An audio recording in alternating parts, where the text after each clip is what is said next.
entonces, hoy vamos a ver brevemente enfermedad diverticular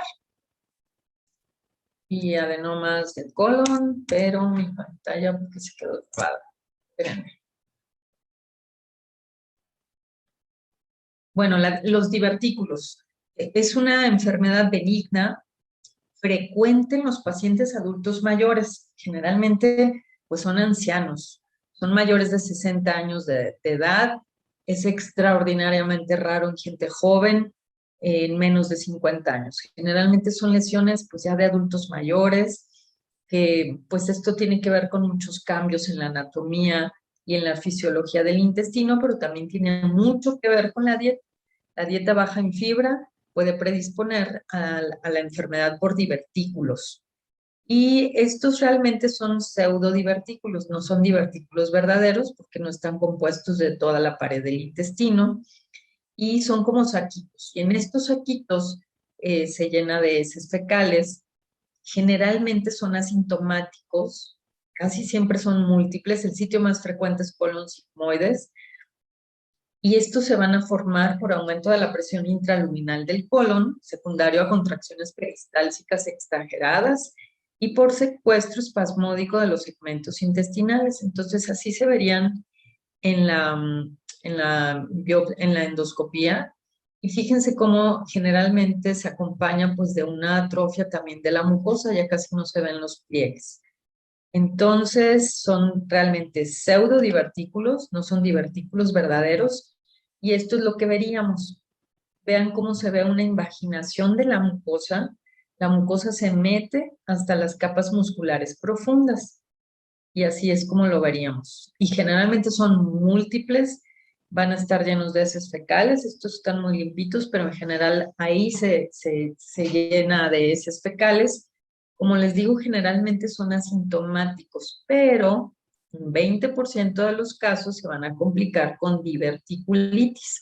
Y la diverticulitis lo que quiere decir es inflamación del divertículo. Entonces, estos pacientes van a empezar a mostrar algunos cambios en el hábito de la defecación, pueden tener estreñimiento, van a tener distensión y un dato muy característico es que van a tener sensación de vaciamiento incompleto del recto, de las heces fecales.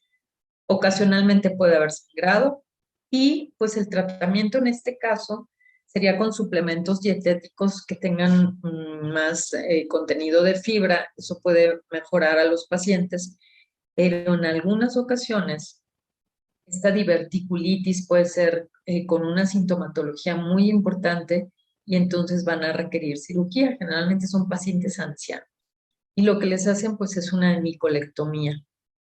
Entonces, la diverticulitis es la presencia de infiltrado inflamatorio, generalmente es infiltrado inflamatorio crónico y a veces puede ser infiltrado inflamatorio agudo y cuando esta invaginación de la mucosa rebasa las capas musculares, a veces se puede perforar este divertículo y entonces ahí sí, pues es un abdomen agudo y la cirugía es inminente. Entonces, divertículo o diverticulosis es cuando no está complicado con inflamación y lo único que vemos es pues la invaginación de la mucosa, vean cómo se mete hasta las capas musculares y la diverticulitis es cuando se complica con infiltrado inflamatorio importante. Y ahora vamos a entrar a los pólipos de colon. ¿Se acuerdan que vimos pólipos hiperplásicos en la mucosa gástrica, que eran los más frecuentes?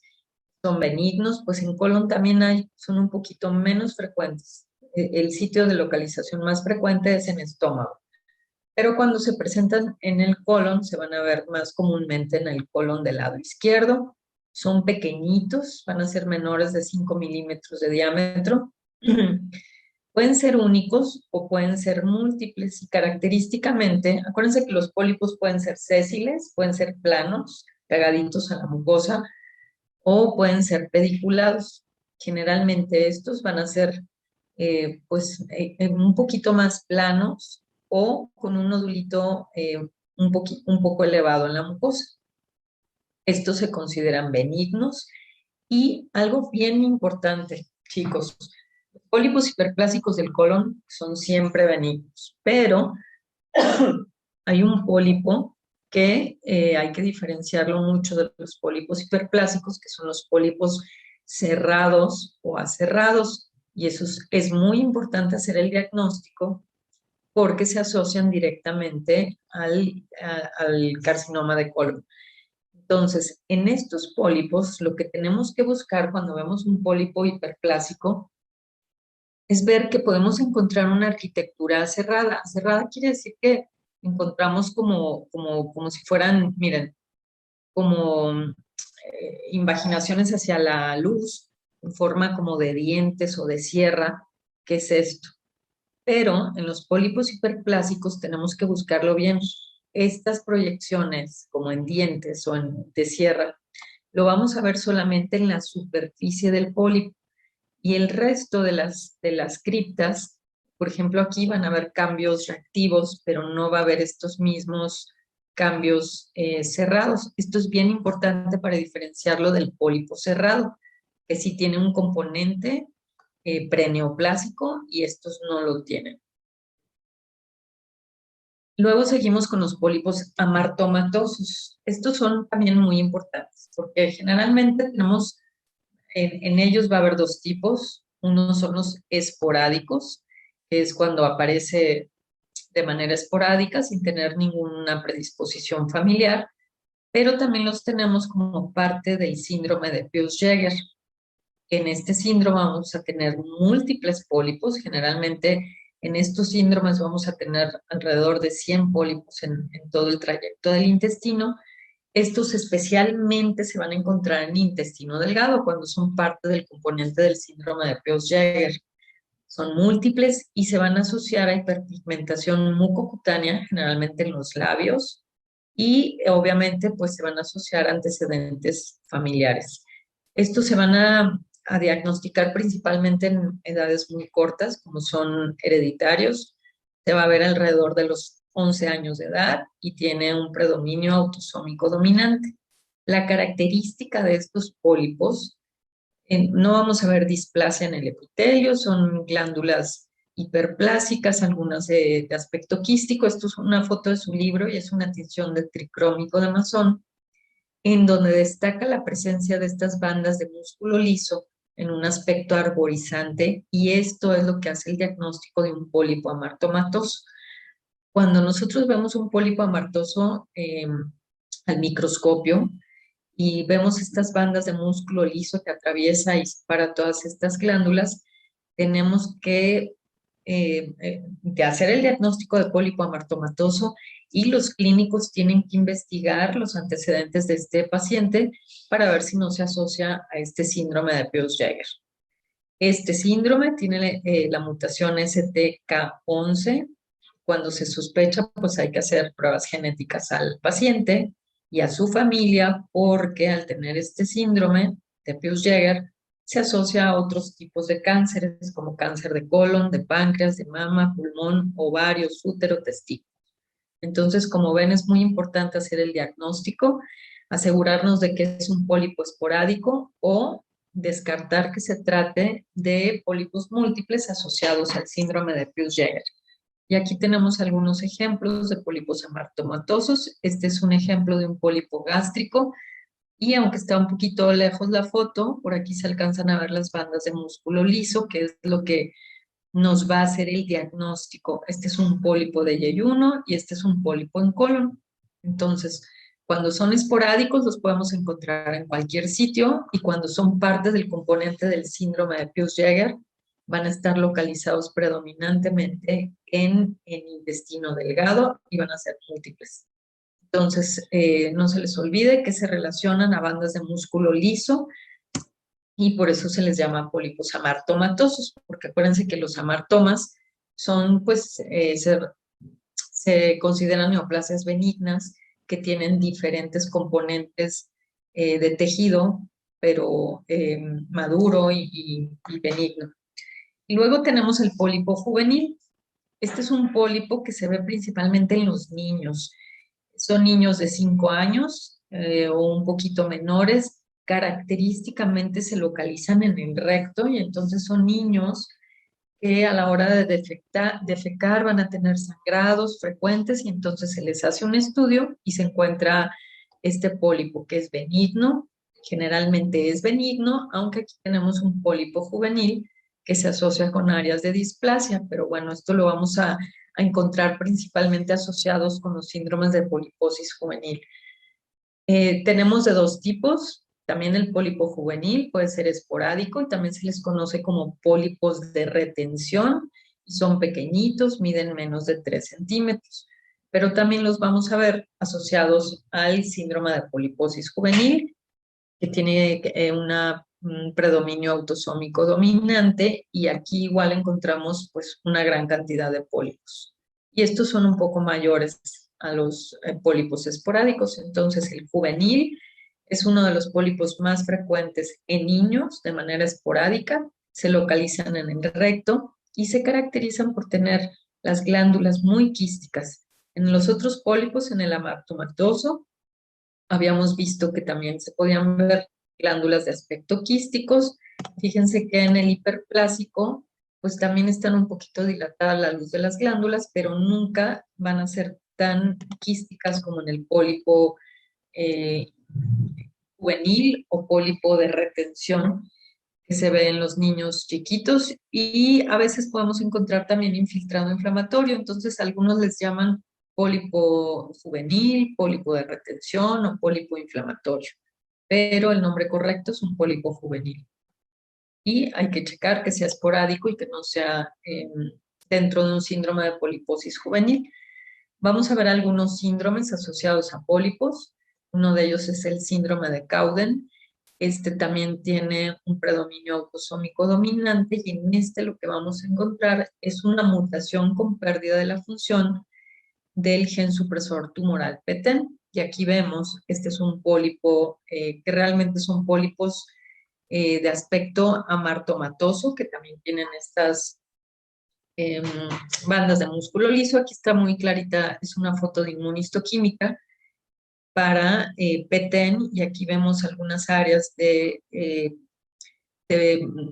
mucosa colónica normal en donde sí está expresado el PTEN y justo en la zona del pólipo va a ser negativo y entonces hay una pérdida de la fusión de PTEN en estos pólipos y el síndrome de Cowden se va a asociar, pues son pacientes que tienen macrocefalia, van a tener múltiples pólipos y estos son de tipo amartomatoso, como los que vimos de músculo liso, y en el síndrome de Peutz-Jeghers vamos a encontrar también tumores cutáneos benignos, como el tiquilemoma, que lo veremos cuando veamos derma. Se va a asociar también a múltiples lipomas subcutáneos, a leiomiomas y a hemangiomas. Y es muy importante este síndrome porque además tiene predisposición, los pacientes que lo padecen van a tener predisposición para desarrollar cáncer de mama o cáncer folicular de tiroides o cáncer de endometrio, si son mujeres.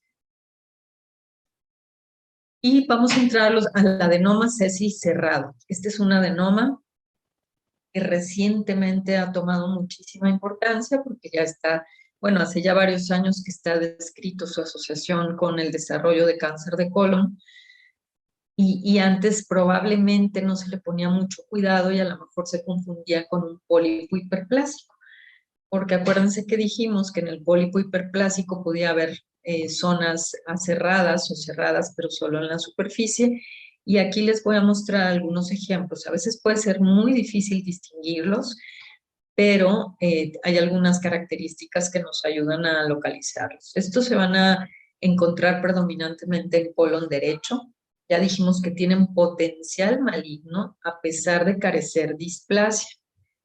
El epitelio puede no ser displásico, en este caso tenemos algunos cambios de atipia en la superficie, pero en general, a pesar de no tener displasia epitelial, tienen potencial maligno, como ya les dije. Y a diferencia del pólipo hiperplásico, la arquitectura cerrada que veíamos en el pólipo hiperplásico solamente en la superficie, aquí lo vamos a ver en toda la longitud de las glándulas, incluyendo la base de las criptas, que en esta foto no se ve, pero ahorita les voy a mostrar otras fotos. En el pólipo hiperplásico, esta forma cerrada solo se veían en la superficie Y en el adenoma o pólipo sésil cerrado se va a ver en toda la longitud de las glándulas, llegando hasta la base de las criptas. Ahora lo vamos a ver. En este caso hay un poco de atipia en la superficie. Y entonces, fíjense, estas son unas fotos histológicas panorámicas en donde podemos ver esta característica cerrada tanto en la superficie como en la base de las glándulas, hasta acá abajito. Y esto no lo vemos en los pólipos hiperplásicos. Y otro dato muy importante para distinguirlo del hiperplásico, que no tiene predisposición maligna, es que en estos vamos a encontrar dilatación y ramificación de la base de las criptas.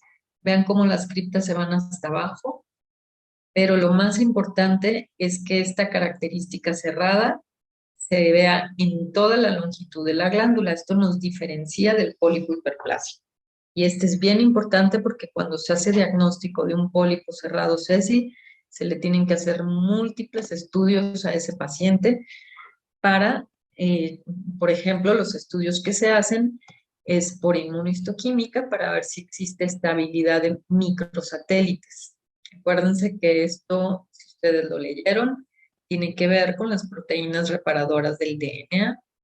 Y en estos tipos de pólipos y en el carcinoma asociado que tienen que ver con el síndrome de Lynch, va a haber deficiencia de las proteínas reparadoras del DNA. Entonces, una vez que hacemos el diagnóstico de un pólipo cerrado, tenemos que corroborarlo haciéndole inmunohistoquímica. Son 5 las proteínas reparadoras del DNA, que ahorita las vamos a ver. Y en este caso, por ejemplo, aquí, esta creo que era MSH1 o MSH2, no lo sé, pero de manera normal las glándulas del colon van a tener la positividad porque todas van a tener estabilidad de microsatélites. Entonces, esto lo vamos a ver en los núcleos de las células. Y justamente en la zona del pólipo cerrado va a haber pérdida de la expresión y lo que nos quiere decir es que va a haber, nosotros vamos a hacer el diagnóstico de un pólipo cerrado con pérdida de la expresión de las proteínas reparadoras del DNA, o lo que vamos a decir es que hay inestabilidad de microsatélites y decimos exactamente cuáles son los que no están expresándose. Y aquí vemos otra vez el ejemplo, el pólipo cerrado, que está tanto en la superficie como en las glándulas de la base, y esto lo va a diferenciar del pólipo hiperplásico. Y aquí tenemos, por ejemplo, un pólipo cerrado que igual tiene en toda la longitud de la glándula estos cambios, y a un lado ya empieza a tener displasia. Aquí son cambios de displasia que pareciera un pólipo cerrado pegado con un adenoma tubular. Y le hacemos a todos los pacientes que se les diagnostica pólipo sésil cerrado, hay que hacerles la inestabilidad microsatelital, porque entonces este paciente pues lo tienen que seguir estrechamente porque puede evolucionar a un carcinoma de colon o ser parte de un síndrome de Lynch que hace otro tipo de carcinomas que ahorita lo vamos a ver. Otros pólipos que también se asocian, que son lesiones preneoplásicas del carcinoma colorectal esporádico, serían los adenomas. Y aquí tenemos un adenoma tubular, que creo que también los vimos en estómago, pero en estómago son menos frecuentes. Estos son más frecuentes en colon.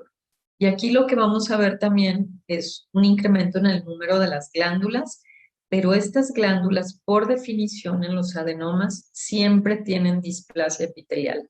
Al decir adenoma tubular, adenoma velloso, al decir adenoma en colon, en estómago o en cualquier parte del intestino que se encuentren, al decir adenoma, ya estamos diciendo que es una lesión preneoplásica porque siempre van a tener displasia epitelial.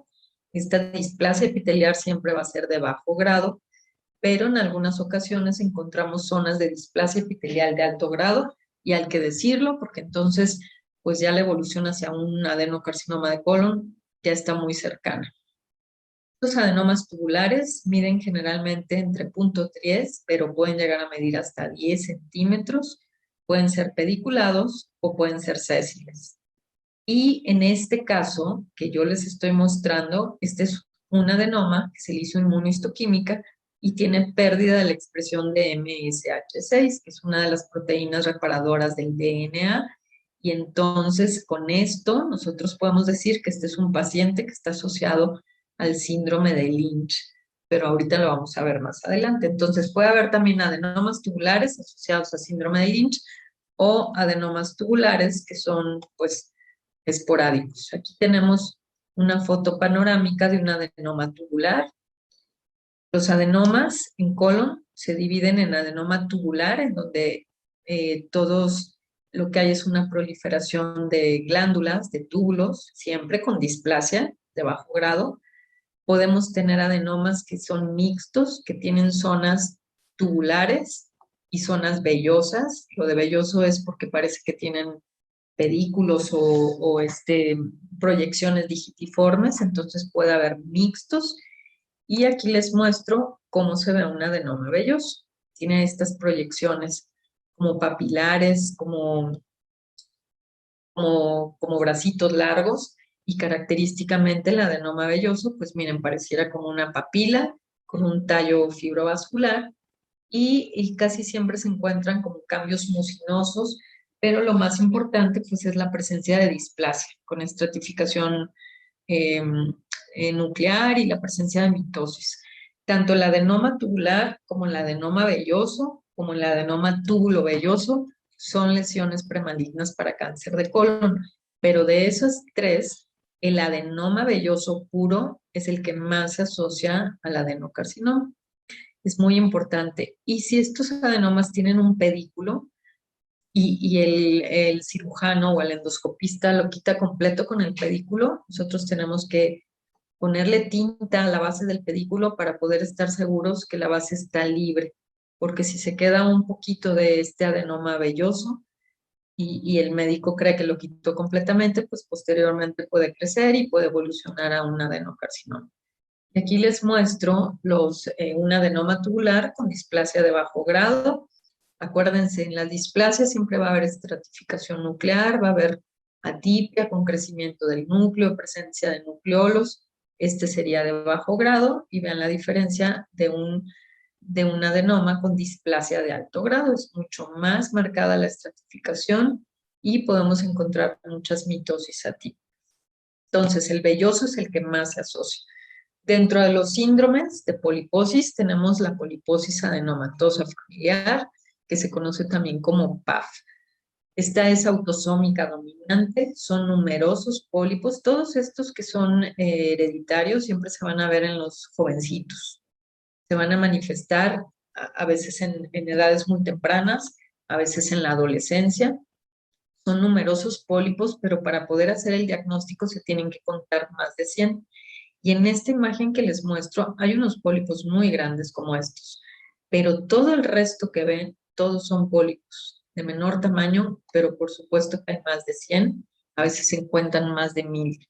Estos están asociados con la mutación del gen APC y algo muy importante es que el adenocarcinoma de colon se desarrolla en el 100% de los casos de los pacientitos que tienen esta poliposis adenomatosa familiar y se va a encontrar el adenocarcinoma antes de los 30 años.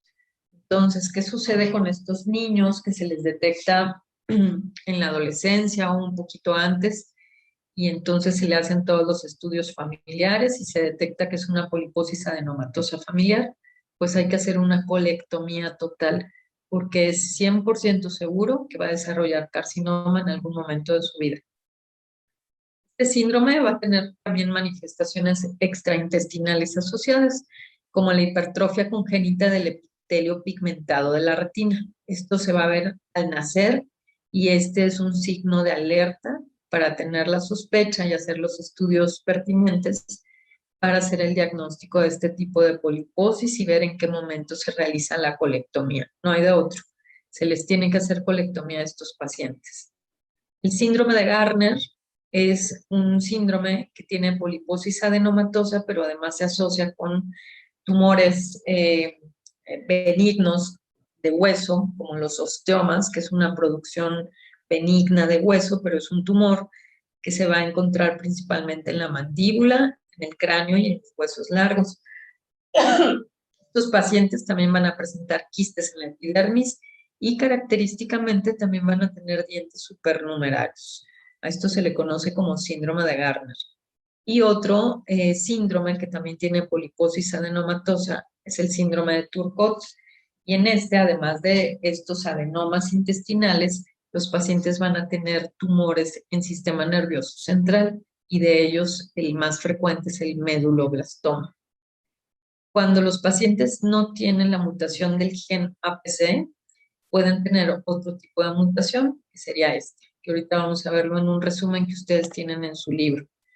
Aquí les muestro otras imágenes, vean cómo se ve la cantidad de pólipos, algunos pueden ser planos, otros pueden ser levemente elevados y otros pueden ser francamente pediculados. Esta es la imagen en la colonoscopia y lo que veríamos pues son, aquí se ve por ejemplo parte de la mucosa normal del colon y de pronto tiene áreas de displasia del epitelio, que aquí la vemos, que es lo que conforman los adenomas. Y como ven, pueden ser planos, pueden estar aquí pegaditos en la mucosa, o pueden ser elevados, o pueden ser pediculados, pero acuérdense, los adenomas siempre tienen displasia del epitelio. Y este es un algoritmo diagnóstico para el síndrome de poliposis. Y entonces este algoritmo, pues dice, encontramos un paciente que tiene 100 o más adenomas en el colon. Se hace el estudio molecular para detectar la mutación de APC. Si es positivo para la mutación, pues es un paciente que ya se le hace el diagnóstico de poliposis adenomatosa familiar. Si es negativa esta mutación, entonces se debe de considerar que sea una poliposis asociada a la mutación MUT-YH. Si este paciente tiene menos de 100 adenomas en el colon, se debe hacer el examen para la mutación MUT-H, porque estos generalmente pueden ser asociados a menos de 100, pero cuando son más de 100 hay que hacer estos estudios. Y si es positivo para 2 mutaciones de MUTI, entonces este paciente se le diagnostica como poliposis asociada con tal. Si es positivo solamente a una de estas mutaciones, se le tiene que hacer una secuenciación de nueva generación para buscar esta mutación. Y bueno, esto sería como lo más importante, pero bueno, son estudios que se tienen que hacer porque ya vieron ustedes que están asociados a muchas neoplasias. Y esta es una tablita de su libro que ustedes ahí la pueden revisar de todos los patrones habituales de las neoplasias colorectales, esporádicas y familiares. Y entonces tenemos aquí la poliposis familiar adenomatosa, que tiene que ver un defecto molecular asociado con la vía APC-WNT. La mutación del gen principal es el APC, la transmisión es autosómica dominante, como resumiendo lo que ya vimos. La localización no tiene localización de colon derecho o izquierdo, puede ser indistinto. Y la histología, fíjense, puede ser tubular vellosa y el adenocarcinoma típico. La poliposis adenomatosa asociado a MIH, a la mutación de MIH, va a tener un defecto en la reparación de los genes, de las proteínas reparadoras del ADN. Se va a asociar al gen MIH, es autosómica recesiva, y la histología va a estar asociada a los adenomas cerrados. Y en este, característicamente, el adenocarcinoma que se asocia a los adenomas cerrados y al síndrome de Lynch va a mostrar un adenocarcinoma característicamente de histología mucinosa. Luego, el carcinoma colorectal hereditario no poliposo es también el que se asocia pues a la inestabilidad de microsatélites, se asocia al adenoma cerrado sélsil y también lo que vamos a ver es el adenocarcinoma mucinoso y aquí estamos hablando del síndrome de Lynch. El esporádico va a estar asociado al gen APC. Este es el más frecuente, en un 70-80% de los casos. El lado izquierdo es el más frecuente y aquí también tenemos pues la asociación con los adenomas, ¿no? El adenoma tubular o el adenoma velloso, y es un adenocarcinoma típico. El esporádico, del 10 al 15%, que se asocia también a inestabilidad de microsatélites, puede estar asociado a estos dos. Y bueno, esto ustedes lo van a revisar con calmita. Entrando al adenocarcinoma de colon. Fíjense que en México antes era el cuarto lugar del carcinoma más frecuente en nuestro país. Hace poquito, hace algunos años, subió al tercer lugar. Entonces es un carcinoma muy frecuente. Es el tercer tipo de cáncer más frecuente en México, con alrededor de 14.900 casos nuevos por año. Los factores de riesgo, ustedes ya saben, la dieta, ¿verdad? La dieta baja en fibra y alta en grasas. La gente que come mucha carne, pero principalmente carne que tiene mucha grasa, pues es un hábito en la dieta que puede predisponer al carcinoma de colon. Otro de los factores predisponentes, pues es tener adenomas de riesgo alto. ¿Y esto qué quiere decir? Pues podría ser un adenoma velloso o un adenoma tubular, pero cuando son mayores de 1 centímetro, estos adenomas son de riesgo alto para adenocarcinoma. Tener enfermedad de Crohn o de Cusi durante 8 años o más del diagnóstico es un factor predisponente, ya lo habíamos mencionado. Antecedentes familiares de cáncer de colon o recto en parientes de primer grado, padre, hermano, hijo, eso también es un factor predisponente. Y el adenocarcinoma de colon hereditario, que aumenta en riesgo para poliposis adenomatosa familiar o síndrome de Lynch, que ahorita lo vamos a hablar. Y luego hay factores ambientales. Uno, pues es la obesidad, el tabaquismo, que ustedes pregunten a lo mejor qué carcinoma no se asocia al tabaquismo, ¿verdad? Pero el tabaquismo siempre tiene que ver con el desarrollo de cáncer, la inactividad física, el alcoholismo, la diabetes, y pues un factor que no podemos modificar es la edad. Los adenocarcinoma de colon, conforme uno se hace mayor, pues la edad es un factor predisponente para el mismo. Es poco frecuente en personas jóvenes, pero en tiempos recientes esto ha cambiado mucho y se ve en gente joven, principalmente en hombres, y pues tiene que ver mucho pues por los factores ambientales, también el tipo de alimentación. Entonces, esos son los factores. ¿Cuáles son los síntomas? Pues miren, chicos, fíjense que el adenocarcinoma de colon generalmente es silencioso, pero generalmente es que todos los carcinomas son así. Son muy traicioneros porque, pues obviamente no causan síntomas hasta que realmente ya son de un tamaño avanzado.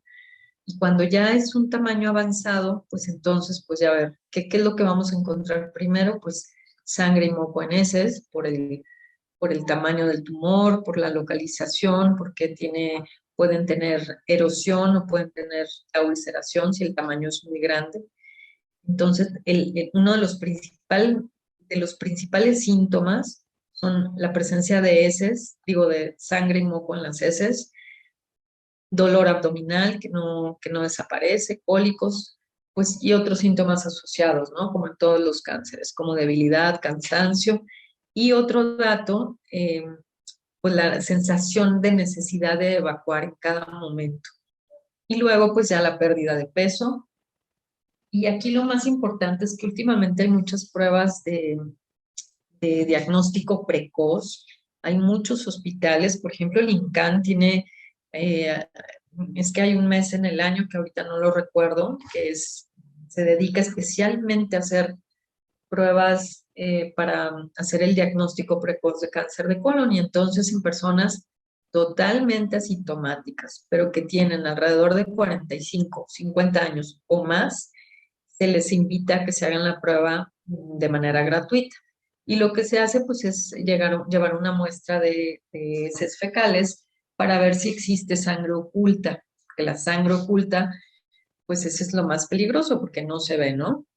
Y entonces puede ser un paciente que tenga cáncer de colon o también se hace una prueba FIT, que es inmunoquímica fecal, y se recomienda que se haga cada año. Fíjense que los pacientes que a veces tienen sangrados, ya sangrados visibles al momento de defecar, pues no hay más que dos opciones. O tiene hemorroides, si es una hemorroides que sangró, o tiene carcinoma de colon.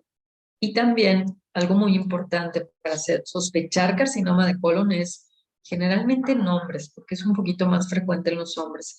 Los hombres que se detecta anemia, y aquí por eso la debilidad y cansancio, porque este es un carcinoma que va a causar un sangrado, pero un sangrado leve, que es microscópico y por eso no se nota. en hombres que tienen anemia de causa no justificada, que tengan alrededor de 40, 45, hay que buscar un cáncer de colon en hombres. Y aquí tenemos, estas son imágenes de su libro que están muy, muy buenas. La secuencia adenoma-carcinoma, que es la que explica el 80% del carcinoma colorectal esporádico y que ustedes ya lo revisaron, y que esta secuencia inicia con la mutación del gen supresor tumoral APC. Después de que inicia esta primera mutación, empieza a haber otros golpes, ¿no? Se une, por ejemplo, la mutación del gen KRAS. Esto va a suceder de manera un poquito más tardía. Y este gen KRAS también se han encontrado en los adenomas. Por eso se cree que esta es una mutación un poquito más tardía, la que empieza es la de APC, y la presencia de la mutación KRAS, pues lo que va a hacer, pues va a ser que este carcinoma sea agresivo, porque favorece el crecimiento y previene la apoptosis. Y se ha visto que el gen KRAS, la mutación de este gen, se ve en menos del 10% de los adenomas que miden menos de 1 centímetro, pero se ve en el 50% de los adenomas que miden más de 1 centímetro. ¿Se acuerdan que les dije que este era un factor? Adenomas con alto riesgo para adenocarcinoma. Cuando miden más de 1 centímetro, se encuentran asociados hasta un 50% ya con la mutación del gen KRAS, y también esta mutación se va a ver en el 50% de los carcinomas. Entonces, fíjense que esa mutación del gen KRAS ya se hace casi de rutina en pacientes que tienen carcinoma de colon, porque al tener la mutación, pues es un poco más agresivo y tiene factor pronóstico. La mutación del gen KRAS se hace por PCR. Luego tenemos la otra forma, que es el cáncer colorectal hereditario no polipósico, que es el menos frecuente que el anterior que hablamos. Este se asocia al síndrome de Lynch. Se va a ver por tal motivo en edades más tempranas, porque es hereditario y no tiene nada que ver con los pólipos, pero estamos hablando de los adenomas tubulares o vellosos, pero sí tiene que ver con el pólipo o el adenoma cerrado. Se ven en edades más tempranas. Esto hay que sospecharlo en pacientes. Tenemos que sospechar el síndrome de Lynch en un paciente joven, no sé, 30 a 35 años o menor de 50 años, que tiene un adenocarcinoma que se localiza en el colon derecho. Tenemos que sospechar que se asocia a inestabilidad de microsatélites o inclusive al síndrome de Lynch. Y el síndrome de Lynch tiene que ver con un paciente que se le diagnostica cáncer de colon, tiene positividad para inestabilidad de microsatélites, y entonces este paciente puede desarrollar, si es mujer, en algún momento desarrollar cáncer endometrial, estómago, ovario, uréteres si es hombre o es mujer, cerebro, tumores en intestino delgado y piel. Todo esto es lo que engloba el síndrome de Lynch, y además se asocia en varios miembros de la familia. El defecto molecular en ellos, ya dijimos que es un defecto en las proteínas de reparación del DNA, que son estas, MLH1, MSH2, MSH6, PMS1 y PMS2. Por inmunohistoquímica, nosotros hacemos estas 4, PMS1 no, y tenemos que ver si generalmente el defecto se da en pares, puede ser MLH1 con MSH6 o MSH2 con PMS2, pero cuando hay pérdida de expresión de alguna de ellas, ya estamos hablando de que hay inestabilidad satelital. Generalmente se asocia a estas dos.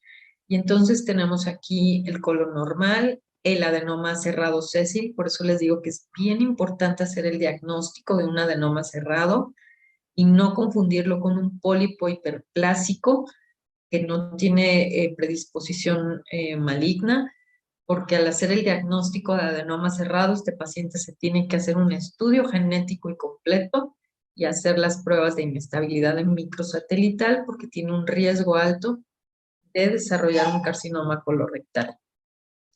Y por último, aquí tenemos algunos ejemplos. El carcinoma puede ser fungante, como muchos de los que ya hemos visto, puede ser un tumor de aspecto polipoide, fungante, que estrecha la luz del colon. Y vean ustedes, pues cuando llega a estos tamaños tan grandes, pues ya se ulcera la superficie y por eso es que hay un sangrado continuo. Puede ser el sangrado microscópico. Y este sería un ejemplo de un adenocarcinoma mucinoso, que es el que se asocia a los pólipos cerrados y al síndrome de Lynch, que es un carcinoma que produce mucina, que sería este, con células en anillo de sello, muy parecido al carcinoma gástrico difuso con células en anillo de sello. Este sería el adenocarcinoma convencional, con formación de túbulos. Y aquí vemos el adenocarcinoma colorectal eh, característico, ¿no? Con formación de túbulos. Y cuando vemos un adenocarcinoma mucinoso, tenemos que sospechar y descartar inestabilidad de microsatélites en una persona joven, colon derecho y mucinoso. Hay que hacerle inestabilidad de microsatélites, pero lo que les quiero decir es que en la actualidad todos los pacientes que tienen cáncer de colon se les hace la inmunohistoquímica para inestabilidad de microsatélites, porque además, cuando está detectado, también hay un tratamiento específico. Los factores pronósticos va a ser la profundidad de la invasión, como en todos los carcinomas, si está localizado a la mucosa, submucosa, o si llega hasta la muscular o hasta la serosa, y la presencia o ausencia de metástasis a ganglios. Estos son los factores pronósticos. Las metástasis, pues primero se van a ir a los ganglios linfáticos regionales, pulmón y a hueso, pero el sitio más frecuente de metástasis de un carcinoma de colon va a ser el hígado. Y por último, en el libro también ustedes, como en todos los carcinomas, pues tenemos el TNM y dependiendo de hasta dónde esté infiltrando este tumor, pues es el grado o el estadio clínico que le vamos a dar. Y este es el TNM, por ejemplo, el tumor invade la muscular propia, pero no la atraviesa, queda en un T2. T4 es el más agresivo, cuando ya invade los órganos adyacentes. Y entonces aquí vemos la estadificación en estadios clínicos, por ejemplo, un T4A, que es cuando invade ya el peritoneo visceral, entra en un estadio clínico 3C o 4A. Esta gradificación la damos nosotros, los patólogos, cuando ya tenemos la pieza.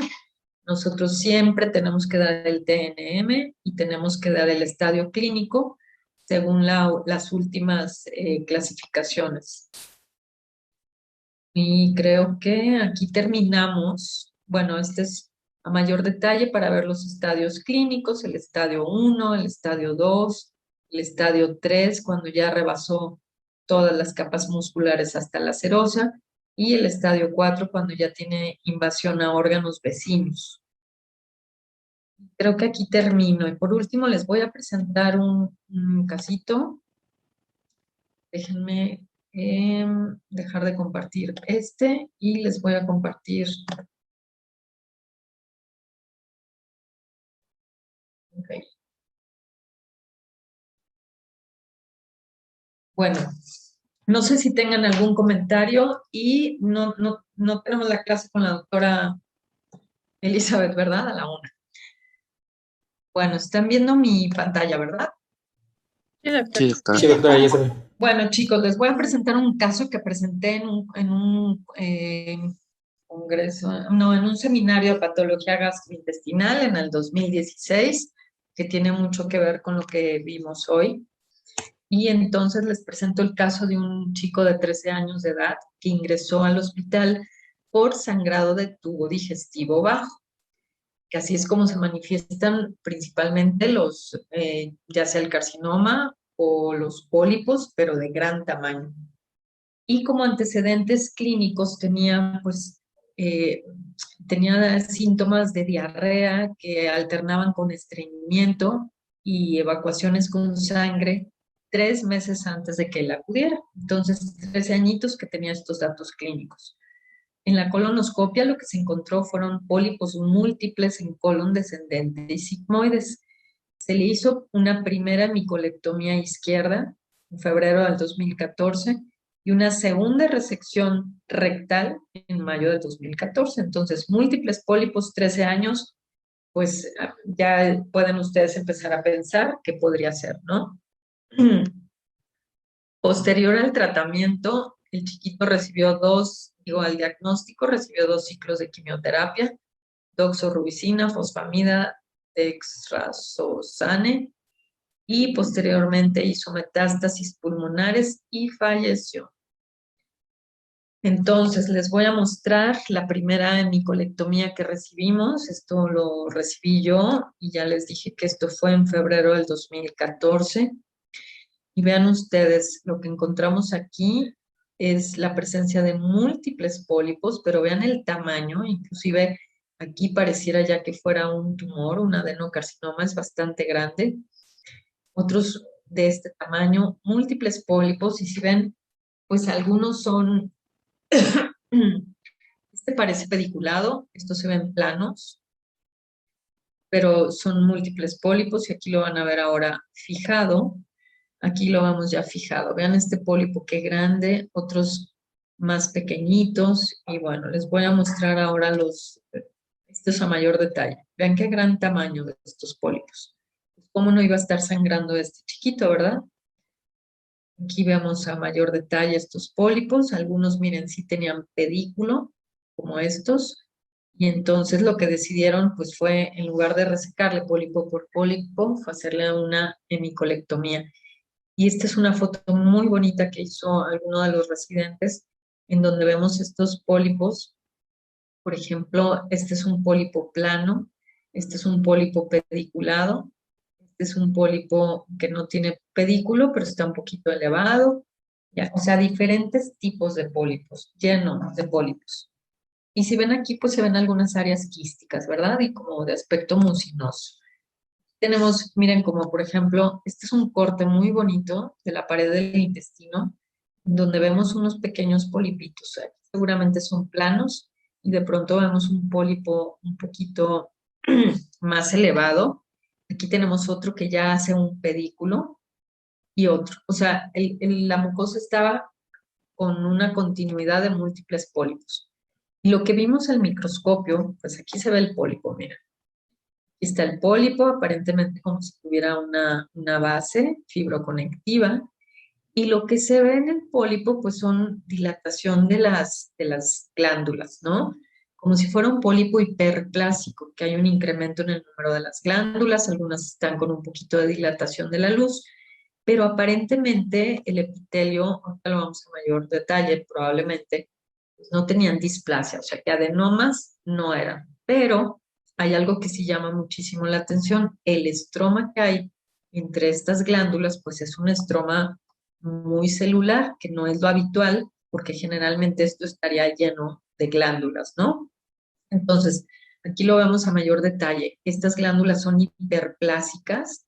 Podríamos decir que es un pólipo hiperplásico, pero tiene áreas donde el estroma es un poquito menos celular, quizá tiene un poco de infiltrado inflamatorio, pero aquí tenemos una zona con un estroma un poquito más denso que sustituye a estas glándulas hiperplásicas. Entonces, hasta aquí, el epitelio que reviste estas glándulas, pues pareciera un pólipo hiperplásico.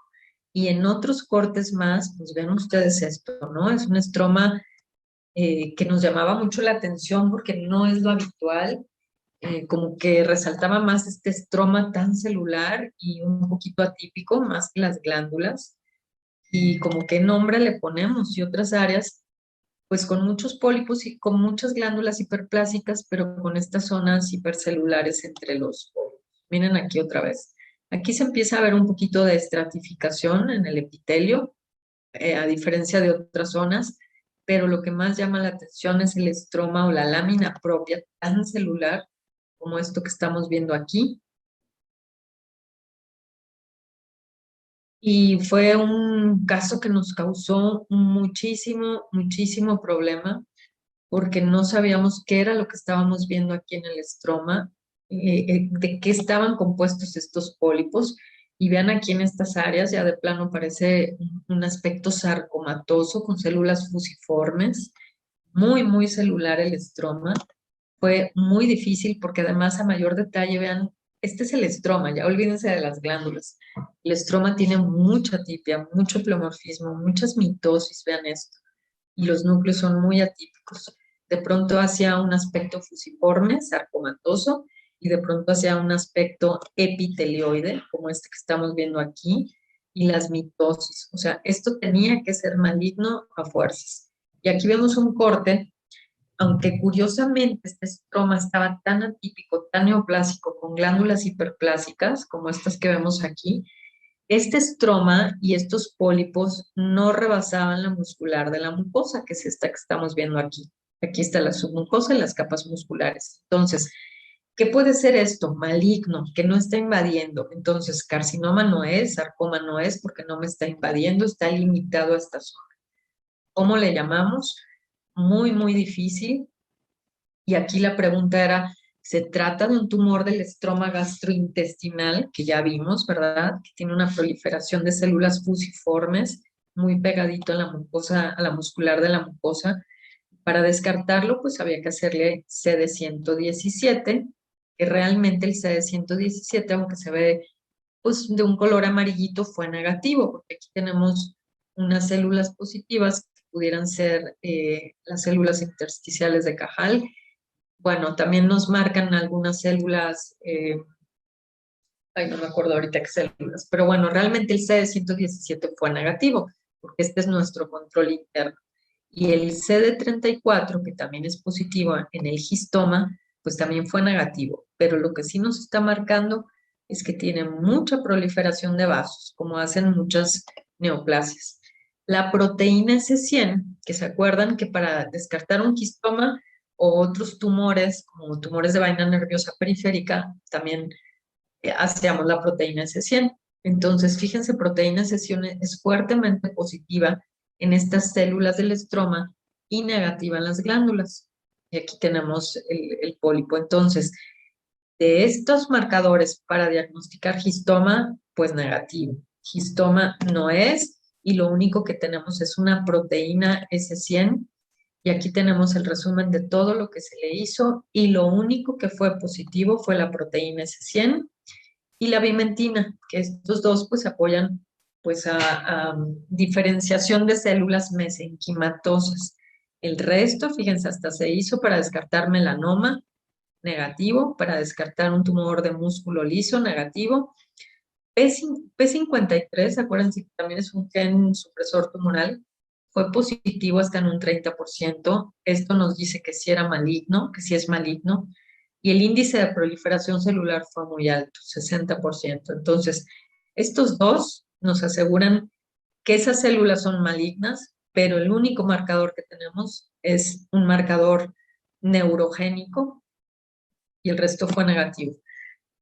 Así que el diagnóstico en ese momento que yo hice fue de pólipos múltiples, contamos 12, morfológicamente compatibles con pólipos hiperplásicos, porque la característica epitelial era de hiperplásico, pero con transformación sarcomatosa del estroma, positivo para proteína S100, de significado biológico incierto, confinado a la mucosa, sin infiltración a la submucosa. O sea, no sabíamos qué era, pero yo dije que morfológicamente parecía pólipo hiperplásico, pero que tenía una transformación sarcomatosa del estroma que era positiva a la proteína S100, de significado biológico incierto, pero que no estaba invadiendo la submucosa.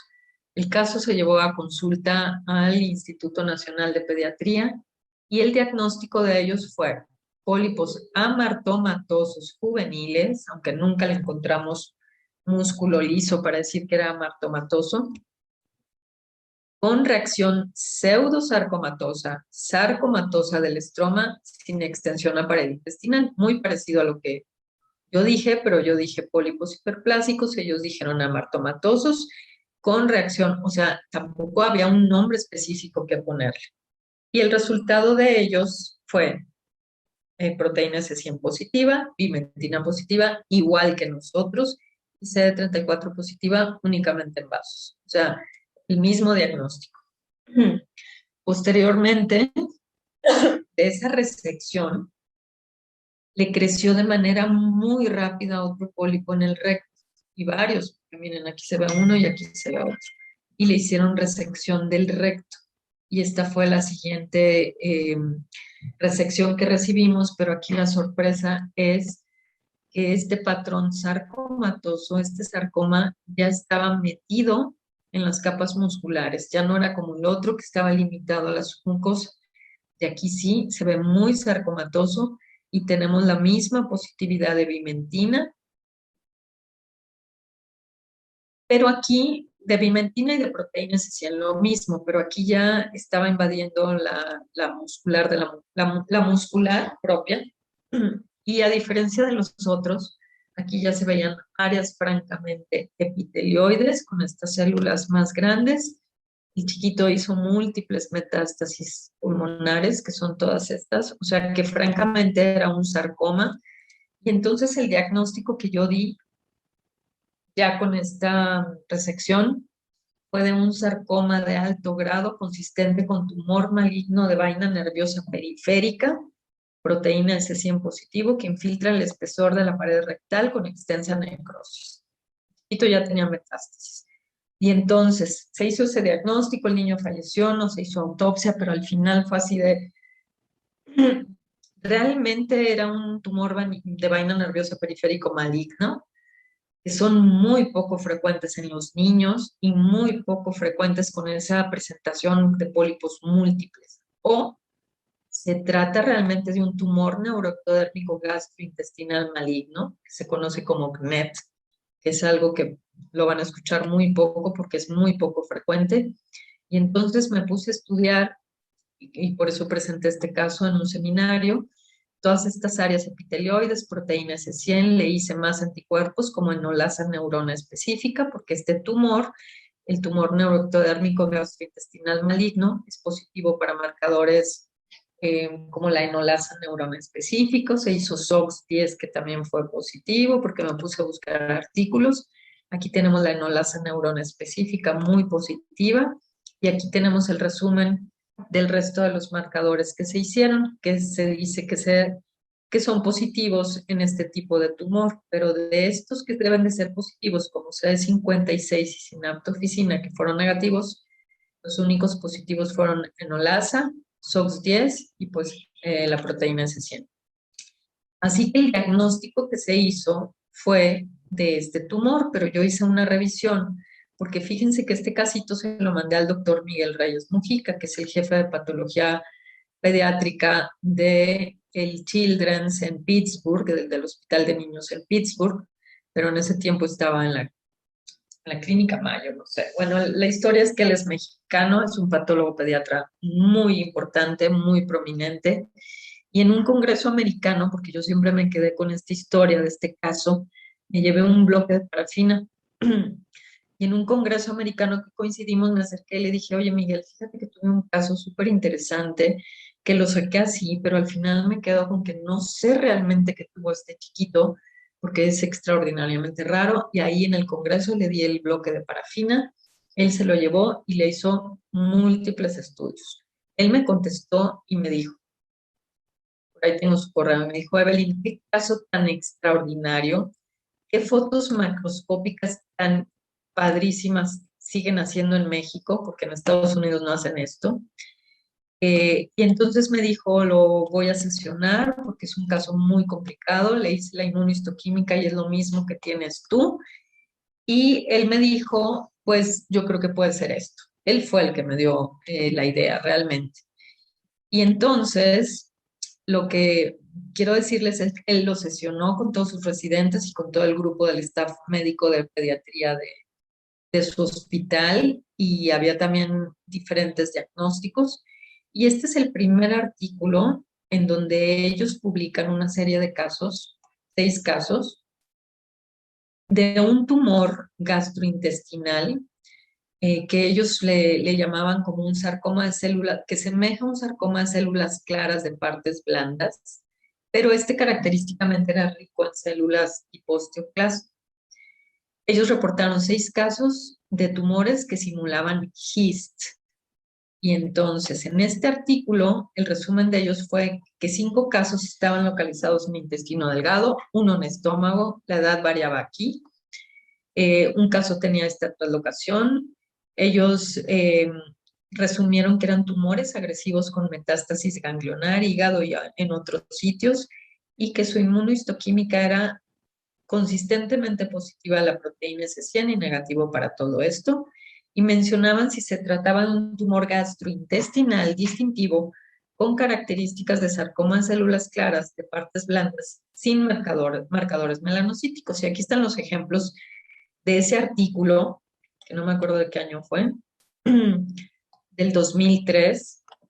No sé por qué están en blanco y negro, ¿verdad? Pero bueno, vean la foto. Este es uno pero este era un pólipo único en Y1, muy parecido al nuestro, ¿no? Pero este está en Y1 y era único. Y aquí vemos la morfología, pues un poquito diferente, un poquito más epitelioide.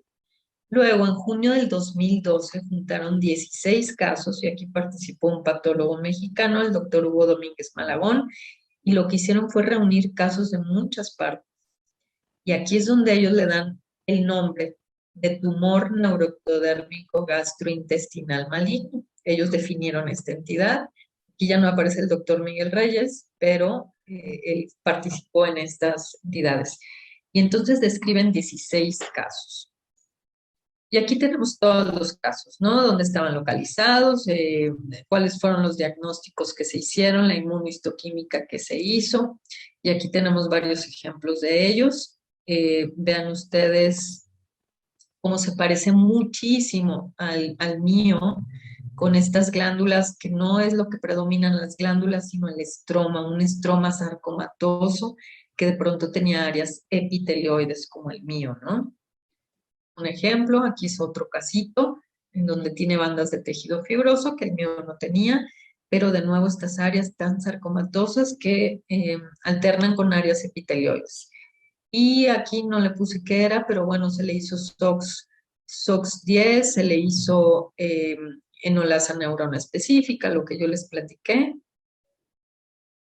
Y a ellos les hicieron FISH para ver si estos casos tenían también el gen asociado al sarcoma de Ewing, porque encontraron que 14 casos lo tenían. De hecho, mi caso le corrió para ver si estaba asociado con el gen del sarcoma de Ewing, pero mi caso fue negativo. Entonces, él lo que me comentaba es que podría ser inespecífico, pero de los 16 casos, 14 se asociaban con esto. Por eso es que al tener esta fusión por medio de FISH, por eso se asocia al tumor neuroectodérmico del sarcoma de Ewing, por eso se le llamó así. Las conclusiones de este artículo fue que las células tumorales característicamente son positivas para proteína S100, SOX10 y vimentina en 100% de los casos, como mi caso, y mencionaban el CD56 positivo hasta en un 70% de los casos, que el mío fue negativo, y Synapto también fue negativa, pero no la neurona específica fue positivo en el mío. Característicamente son localizados en submucosa y muscular propia con ocasional involucro yo creo que de la muscular o de la mucosa.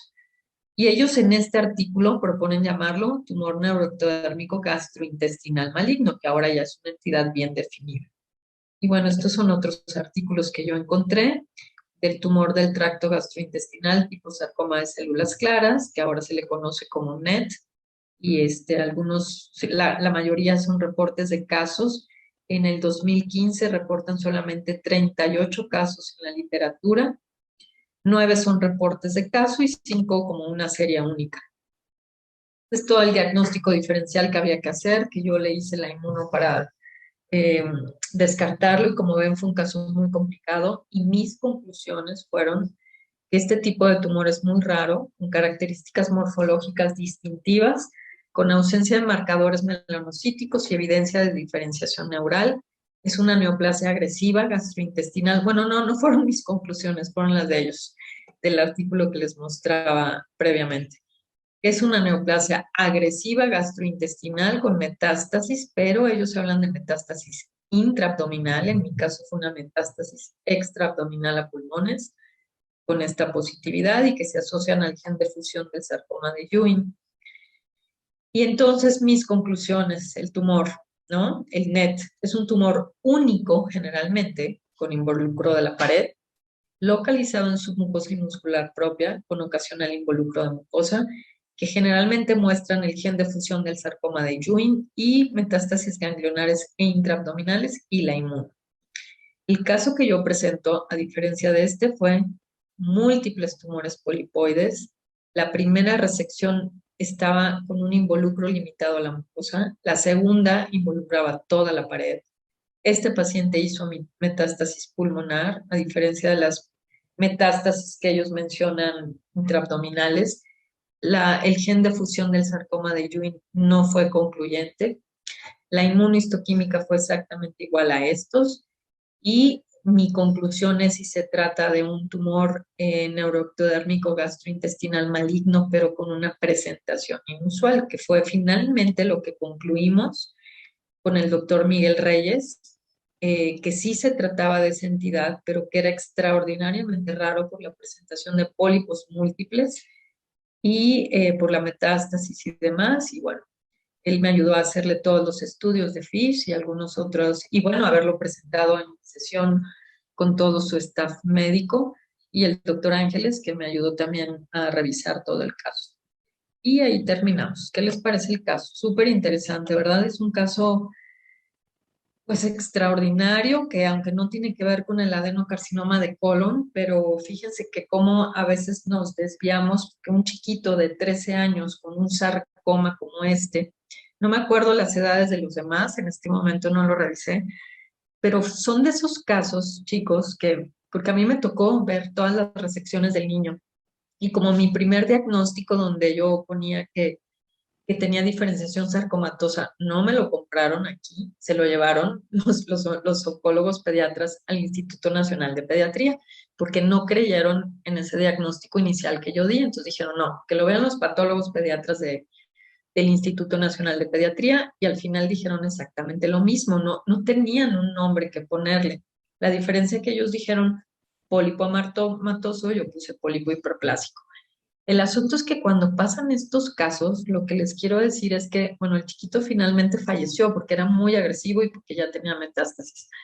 Pero uno se queda en la mente, y eso es lo que siempre ustedes tienen que tener, de no quedarse hasta ahí, ¿no? Porque pues se pudo haber quedado ahí como un tumor de vaina nerviosa periférico maligno, al final era maligno, era un sarcoma, pero yo a veces en la noche y en mi cama pensaba pues en ese tumor, en la morfología, en el niño que había muerto, que al final no hubo más que hacer por la familia, ¿no? Pero hay casos en los que te quedas pensando, ¿qué más puedes hacer? Y entonces se dio la oportunidad de ese congreso, que no me acuerdo en dónde fue, y yo dije, seguro ahí voy a ver a Miguel, porque él siempre va a los congresos, y entonces yo llevaba mi bloquecito en la maleta, y así he hecho varias veces, ¿eh? Me he llevado mi bloque con casos que me quedo con la duda y que yo ya no puedo hacer más para que alguien me ayude. Y entonces fue justo en la reunión de latinoamericanos, porque en esos congresos hay una sociedad latinoamericana que siempre se reúne, y ahí es donde me encuentro con el doctor Reyes, y ahí es donde le dije, porque además Miguel Reyes, su familia es como de Tuxpan, Veracruz, de donde yo soy, entonces nos conocemos muy bien.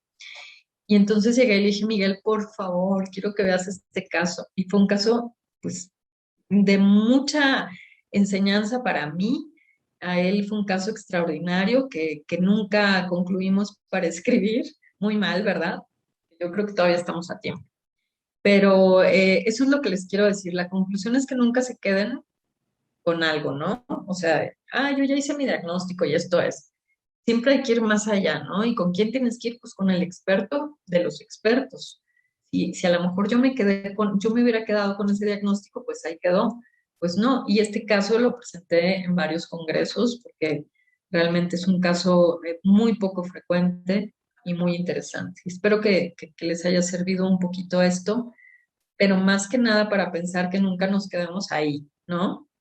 Si se quedaron con que, ¿qué más pudo haber tenido este caso? ¿Qué más? Hay que compartirlo para poder sacarle más provecho. ¿De acuerdo, chicos? Bueno, entonces nos vemos mañana. No me acuerdo qué vamos a ver mañana. Este, creo que vamos a ver hígado, ¿verdad? Bueno, nos vemos mañana. Coman rico y yo ya casi me voy. Y al ratito les digo exactamente los temas de mañana. Tumores de hígado, eso sí, y probablemente un poquito de hepatitis, pero yo creo que vamos a ver tumores de hígado y más bien cirrosis biliar primaria, hepatitis autoinmune, más que las hepatitis, ¿eh? Porque Entonces, vean hepatitis, cirrosis biliar primaria, hepatitis autoinmune y tumores hepáticos. Y si hay algo más, porque ahorita no me acuerdo, yo les digo, ¿ok? Pues espero que les haya parecido de interés este casito y nos vemos mañana. ¿Vale? Bonita tarde, chicos. Gracias, doctora. Buenas tardes. Mañana, chicos. Gracias, Bye, bye. doctora. Gracias.